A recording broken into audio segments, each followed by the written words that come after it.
Good morning students. Ranthambore children academy senior secondary school की online कक्षाओं में आपका स्वागत है।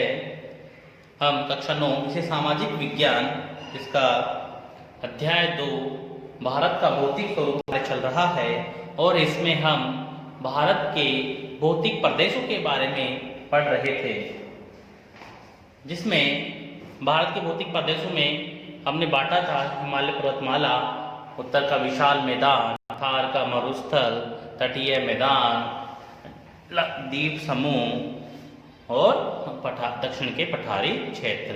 ये हमने 6 भागों में बांटा था और हमारे पहला पॉइंट चल रहा था हिमालय पर्वतमाला। हिमालय पर्वतमाला उत्तरी पर्वतीय प्रदेश भी इसको हम कह सकते हैं, ये हमारे चल रहा था। आज हम हिमालय पर्वतमाला के बारे में विस्तार से जानेंगे और इसके बारे में और अधिक सीखेंगे। देखिए हिमालय पर्वत आप जानते हैं हिमालय पर्वत की जो चोटियां हैं, विश्व में सबसे अधिक ऊंची चोटियां हैं और माउंट एवरेस्ट इसकी सबसे ऊंची चोटी है। कंचनजंगा दूसरी इसकी सबसे ऊंची चोटी है जो भारत में स्थित है और माउंट एवरेस्ट नेपाल में स्थित है। याद रखें, इसमें कंफ्यूज ना हो। अगर आपसे कभी एग्जाम में पूछा जाए कि भारत की सबसे ऊंची चोटी तो वह कंचनजंगा है, ठीक है। केटू भी आप उसे कह सकते हैं, केटू, ठीक है। लेकिन अगर आपसे पूछे कि विश्व की सबसे ऊंची चोटी तो आप कहेंगे माउंट एवरेस्ट। अगर भारत की पूछे तो आप माउंट एवरेस्ट ना कह जाएंगे, केटू या कंचनजंगा। तो आओ हम वर्गीकरण करते हैं। हिमालय को 3 भागों में बांटते हैं। हम हिमालय के 3 भागों में बांटते हैं। देखिए हिमालय को 3 भागों में बांटा हमने, उस दिन हम पढ़ रहे थे इसके बारे में, जिसको हमने बांटा सबसे पहले महान हिमालय। ये ऐसा क्षेत्र है जहां हमेशा बर्फ जमी रहती है, ठीक है, बर्फ जमी रहती है और ये उत्तर में स्थित है। दूसरा जो क्षेत्र है उसे निम्न हिमालय या लघु हिमालय भी इसे हम कहते हैं। ये जो हिमालय के दक्षिण में उससे थोड़ा नीचे स्थित है।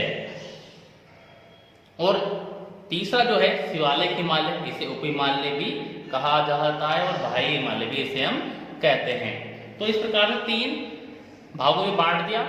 महान हिमालय जिसे हिमाद्री भी कहते हैं, व्रत हिमालय भी कहते हैं और आंतरिक हिमालय भी हम कहते हैं। दूसरा निम्न हिमालय जिसे लघु हिमालय भी कहते हैं, हिमाचल भी कहते हैं और मध्य हिमालय भी इसे कहा जाता है।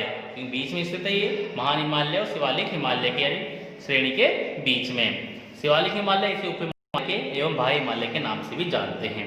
तो आओ इसके बारे में देख लेते हैं कि इनके बारे में। महान हिमालय तो पहले हिमालय की बातें हैं कि भारत की उत्तरी सीमा पर हिमालय पर्वत स्थित है। आप जानते हैं उत्तरी सीमा पर, आपने नक्शे में देखा हो कि नक्शे में ऊपर की ओर जम्मू कश्मीर प्रदेश तक, मैंने पिछली कक्षा में बताया था आपको, चापाकार स्थिति में हिमालय पर्वतमाला फैली हुई है।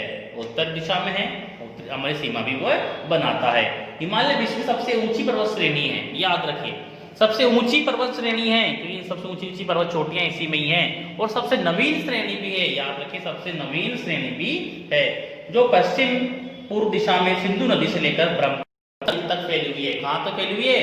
पूर्व दिशा से पश्चिम से पूर्व दिशा में सिंधु नदी से, यानी सिंधु नदी जहां से निकलती है वहां से लेकर भारत में जहां प्रवेश करती है वहां तक फैली हुई, अरुणाचल प्रदेश तक फैली हुई है। यह पर्वत श्रेणी 2400 किलोमीटर लंबा है। अगर आपसे पूछे हिमालय की लंबाई कितनी है तो 2400 किलोमीटर बताएं आप। याद रखें, मैंने पिछली कक्षा में बताया था आपको। एक अर्धवृत्त के रूप में फैली हुई है, जैसे अर्धवृत्त मतलब चापाकार स्थिति में फैली हुई है। और इसकी चौड़ाई कश्मीर में 400 किलोमीटर है। कश्मीर क्या है? 400 किलोमीटर है। और अरुणाचल प्रदेश आगे कम हो जाती है, वहां पर कितनी जाती है? मात्र 150 किलोमीटर वहां पर इसकी चौड़ाई रह जाती है। तो आपको इतना याद रखना होगा। अब हम चलते हैं एक के बारे में जानते हैं। अब एक के बारे में जानते हैं। महान हिमालय पहला इसका जो सबसे पहला पॉइंट है। देखिए हिमालय पर्वत श्रृंखला को 3 भागों में बांटा जा सकता है। इसमें महान हिमालय पहला है, इसे हिमाद्री क्या कहते हैं? हिमाद्री, व्रत एवं आंतरिक हिमालय के नाम से भी जाना जाता है, ठीक है। और हिमालय की श्रेणी का क्रोड ग्रेनाइट का बना है, यानी जो नीचा जो अंदर का भूगर्भ है वो किसका बना है? ग्रेनाइट सेलों का बना है, ग्रेनाइट सेलों का बना है। तो याद रखें, पर जो हिमालय पर्वतमाला का जो महान हिमालय है ग्रेनाइट सेल होगा। अगला है, यह सबसे अधिक सतत पर्वत श्रृंखला है, यानी सीधी सरल रेखा और यह चलने वाली सीधी पर्वत श्रृंखला है ये। इसकी औसत ऊंचाई लगभग 6000 मीटर है, यानी अगर हम सभी चोटियों के औसत ऊंचाई निकालें, आपको पता होना चाहिए औसत ऊंचाई मतलब 6000 मीटर है, तो यानी कि कोई नीचे भी हो सकती है, कोई ज्यादा ऊंची भी हो सकती है। सबसे ऊंची 8848 मीटर इसकी चोटी है, 8848 सबसे ऊंची इसकी चोटी है, तो याद रखें आप। यह पर्वत श्रृंखला सदैव हिम से ढकी रहती है। हिम मतलब होता है बर्फ, नाम ही क्या है हिमालय पर्वतमाला, हिम धन आलय, हिम यानी बर्फ, आलय मतलब घर, बर्फ का घर है वो, तो बर्फ का घर है, यानी बर्फ तो हमेशा ही रहेगी, बर्फ तो हमेशा ही रहेगी। तो यह पर्वत श्रृंखला सदैव हिम से ढकी रहती है, इसमें बहुत से हिमालयों का प्रवाह होता है और यहाँ से बर्फ के पिघलने से यहाँ पर कई नदियों का प्रवाह भी यहाँ पर हो रहा है, जिसमें गंगोत्री यमुनोत्री से, जो गंगोत्री से क्या निकलती है, गंगा नदी निकलती है, यमुनोत्री से यमुना नदी निकलती है, तो ये कई नदियां भी यहाँ से निकलती है। ठीक है, और अब हम जानते हैं इसकी प्रमुख चोटियां कौन कौन सी है, इसकी प्रमुख चोटियां कौन सी है। तो माउंट एवरेस्ट सबसे ऊंची चोटी है इसकी, 8848 मीटर इसकी सबसे ऊंची चोटी है, 8848 मीटर इसकी ऊंचाई है, याद रखें। कंचनजंगा जो भारत की सबसे ऊंची चोटी है, 8598 मीटर, 8598 मीटर। इसके अलावा मकालू 8481 मीटर, 8481 मीटर। और इसके अलावा आगे चलते हैं, धौलागिरी 8172 मीटर, 8172 मीटर, ये भी नेपाल में ही है और मकालू भी नेपाल में है, याद रखें आप। और आगे बढ़ते हैं हम, नंगा पर्वत जिसकी ऊंचाई है 8126 मीटर, कितनी है 8126 मीटर, यह भारत में है। अन्नपूर्णा ये नेपाल में है और इसकी औसत ऊंचाई 8848, इसकी ऊंचाई जो है 8078 मीटर है, 8078 मीटर है। नंदा देवी यह भारत में है, इसकी ऊंचाई 7817 मीटर है, 7817। कामेट यह भी भारत में है, इसकी ऊंचाई जो है 7756 मीटर है, 7756 मीटर। नामचा बरुआ यह भी भारत में है, इसकी ऊंचाई जो है 7756 मीटर है, 7756। गुरुला मंदाता यह नेपाल में है और इसकी ऊंचाई जो है 7728 मीटर है, कितनी है 728 मीटर है। अब आगे बढ़ते हैं हम, अब अगले की ओर चलते हैं, निम्न हिमालय लेकिन निम्न हिमालय से पहले हम कुछ दर्रों के बारे में जान लेते हैं, देखिए महान हिमालय कुछ महत्वपूर्ण दर्रे हैं, दो पर्वतों के बीच में, दो पर्वतों के बीच में एक घाटी पाई जाती है, वो दर्रा ही कहलाता है, जहाँ से या दो पर्वतों के बीच में जो जगह होती है थोड़ी सी, या तो जहाँ से पार जाया जा सकता है, वो दर्रे कहलाते हैं। तो महान हिमालय कुछ प्रमुख दर्रे हैं, जैसे जोजिला जो जम्मू कश्मीर में है, जोजिला दर्रा जम्मू कश्मीर में स्थित है, शिवकिला और बारालाचा ला ये हिमाचल प्रदेश में स्थित है। इसके अलावा बोमडीला अरुणाचल प्रदेश में स्थित है, यह है अरुणाचल प्रदेश में स्थित है। हिमालय पर्वतमाला में, यह महान हिमालय में भारत की सबसे ऊंची चोटी कंचनजंगा 8598 मीटर है और यह भारत के सिक्किम राज्य में स्थित है। कहां पर है, मैंने बताया था भारत में तो है ही, लेकिन सिक्किम में है, याद रखें सिक्किम में, हमारा सबसे छोटा राज्य है, याद रखें जनसंख्या के हिसाब से सबसे छोटा राज्य है सिक्किम, वहां पर भारत की सबसे ऊंची चोटी है। ठीक है, अब हम चलते हैं दूसरे निम्न हिमालय की ओर। निम्न हिमालय दूसरा पॉइंट है हमारा निम्न हिमालय। देखिए, इसे हिमाचल एवं मध्य हिमालय के नाम से भी जानते हैं या जाना जाता है, याद रखें क्या नाम से, हिमाचल एवं मध्य हिमालय के बीच में स्थित है। यह पर्वत श्रृंखला हिमाद्री के दक्षिण में स्थित है, यानी महान हिमालय के दक्षिण में स्थित है, यानी ऊपर तो क्या है महान हिमालय है ऊपर तो इस तरह से, तो उससे नीचे यह स्थित है, तो दक्षिण में हो गई, क्योंकि ऊपर उत्तर है नीचे दक्षिण हो गया ना, तो दक्षिण में यह स्थित है। ये पर्वत श्रृंखला निर्माण, इस पर्वत श्रृंखला का निर्माण मुख्यतः अत्यधिक संपीड़ित एवं परिवर्तित शैलों से हुआ है। यानी इनका निर्माण जो है वो परिवर्तनशीलों से, रूपांतरित शैलों से इसका निर्माण हुआ है, याद रखें। अगला है इसकी ऊंचाई जो है, इसकी ऊंचाई जो है 3700 से, कितनी है, 3700 से 4500 मीटर के बीच है, याद रखें। औसत ऊंचाई किसकी, 3700 से 3700 से लेकर 4500 मीटर के बीच है। उसकी जो चौड़ाई है ये 50 किलोमीटर, ये कितनी है, 50 किलोमीटर ही इसकी चौड़ाई है। आगे बढ़ते हैं।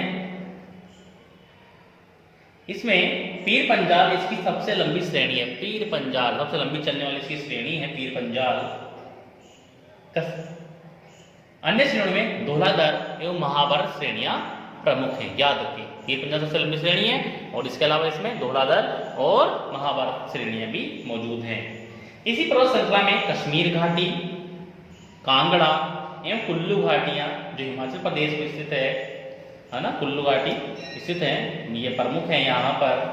यहाँ पर जो प्रमुख दर्शनीय स्थल हैं, पर्वतीय स्थल हैं जो देखने योग्य हैं, बर्फ भी यहाँ जमी रहती है, मसूरी, नैनीताल, रानीखेत, दार्जिलिंग आदि पर्वतीय स्थल हिमालय में स्थित है। और यहाँ का मौसम जो है वो सुहाना रहता है घूमने की दृष्टि से, पर्यटन की दृष्टि से।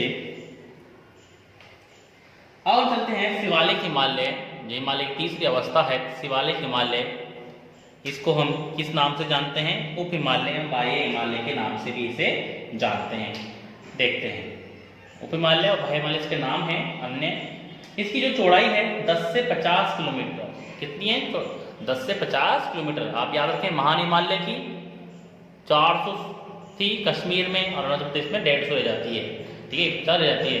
और जो निम्न हिमालय की चौड़ाई कितनी है, 50 किलोमीटर है, लेकिन इसकी सिर्फ 10 से 50 किलोमीटर के बीच में है, याद रखें।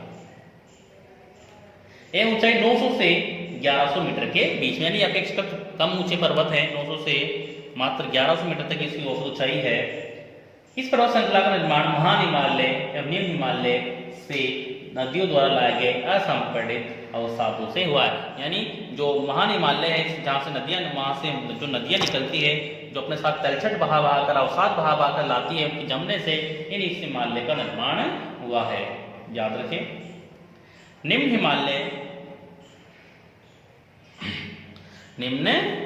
हिमालय और शिवालिक, निम्न हिमालय और शिवालिक के बीच स्थित लंबवत घाटी पाई जाती है। यानी निम्न हिमालय और शिवालिक यानी दोनों, यानी जैसे ये ऊपर मान लो आप निम्न हिमालय है और ये है शिवालिक हिमालय, तो इसके बीच में, बीचों बीच यानी लंबवत श्रेणी में सीधे क्या पाई जाती है, घाटियां पाई जाती है, घाटी पाई जाती है, जिन्हें दून कहते हैं। क्या कहते हैं, दून कहते हैं। जैसे उत्तराखंड में देहरादून, कोटली दून आदि। इसके अलावा हिमालय का क्षेत्रीय वर्गीकरण भी किया गया है, क्षेत्रीय वर्गीकरण भी किया गया है, ठीक है। क्षेत्रीय वर्गीकरण में क्या किया गया है कि उसे बांटा गया है पंजाब हिमालय। पहले नंबर क्या आता है, पंजाब हिमालय। ये सिंधु और सतलज नदी के बीच फैला हुआ है। पंजाब हिमालय ये सिंधु और सतलज नदी के बीच फैला हुआ है, यानी ये सबसे ऊंचा हिमालय के नाम से भी कह सकते हैं इसको। कुमायूं हिमालय ये सतलज और काली नदी के बीच स्थित है, सतलज और काली नदी के बीच स्थित है। नेपाल हिमालय, इसका विस्तार काली नदी से लेकर तीस्ता नदी तक है। इसका विस्तार कहां से कहां तक है, काली नदी से लेकर तीस्ता नदी तक है। और चौथा है असम हिमालय, यह तीस्ता नदी से लेकर दिहांग नदी तक फैला हुआ है, जो असम में रहती है, दिहांग नदी तक यह फैला हुआ है। इस प्रकार हिमालय का वर्गीकरण हमारे समाप्त हुआ। अगली कक्षा में हम अगले भौतिक प्रदेश के बारे में विस्तार से पढ़ेंगे। आज के लिए इतना ही, धन्यवाद।